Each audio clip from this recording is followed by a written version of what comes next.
Magandang araw sa inyong lahat. Narito na ang pinakabagong weather update ngayong Wednesday, June 11, 2025. Patuloy ang paglakas ng bagyong nasa labas ng Philippine Area of Responsibility na siyang nagpapaigting sa southwest monsoon. Dahil dito, asahan ang patuloy na mga pag-ulan sa ilang bahagi ng ating bansa. Alamin natin ang mga lugar na posibleng maapektuhan ngayong araw at isang low pressure area ang lumabas sa may silangan. At kung gusto mo lagi kang updated sa lagay ng panahon, huwag kalimutang mag-subscribe dito sa channel. Sa kasalukuyan, ang umiiral na habagat ay patuloy na nakaaapekto sa malaking bahagi ng Central Luzon, Southern Luzon, Visayas at ilang bahagi ng Mindanao. Ayon sa pinakahuling datos mula sa PAGASA ngayong umaga, may tropical depression sa labas ng Philippine Area of Responsibility na huling nakita sa layong 610 kilometers sa kanluran ng Iba, Zambales. Taglay nito ang lakas ng hangin na umaabot sa 55 kilometers per hour at bugso na hanggang 70 kilometers per hour. Kumikilos ito pasilangan-timog silangan. Dahil sa patuloy na paghila ng habagat ng nasabing bagyo, ito ang magiging lagay ng panahon sa iba't ibang rehiyon. Sa mga probinsya ng Zambales, Bataan, Occidental Mindoro, Palawan at Antique, asahan ang monsoon rains o tuloy-tuloy na malalakas na pag-ulan.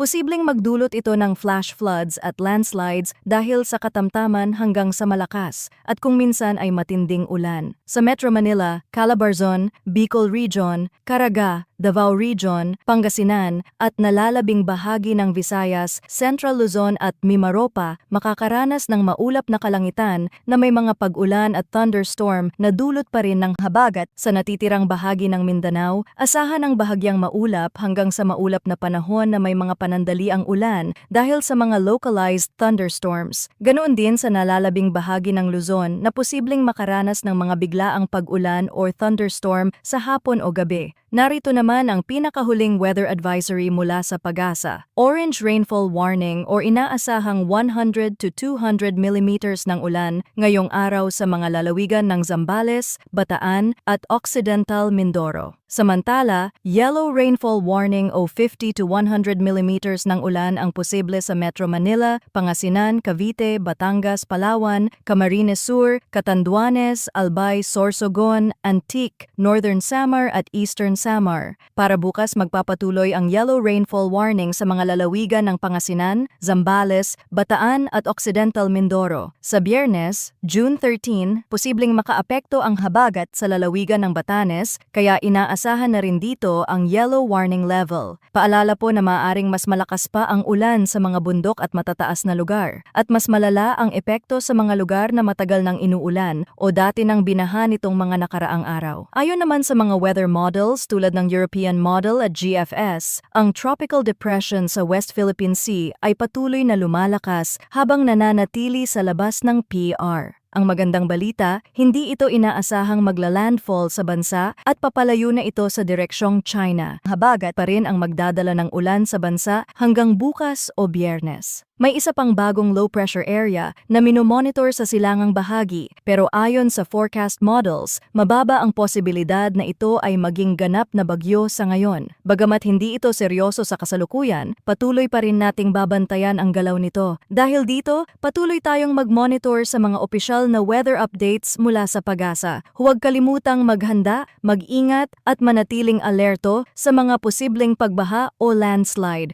Manatiling nakatutok dito sa ating channel para sa pinakabagong balita ukol sa lagay ng panahon. Maraming salamat sa inyong pagtutok. Mag-ingat, maghanda at manatiling ligtas ngayong tag-ulan.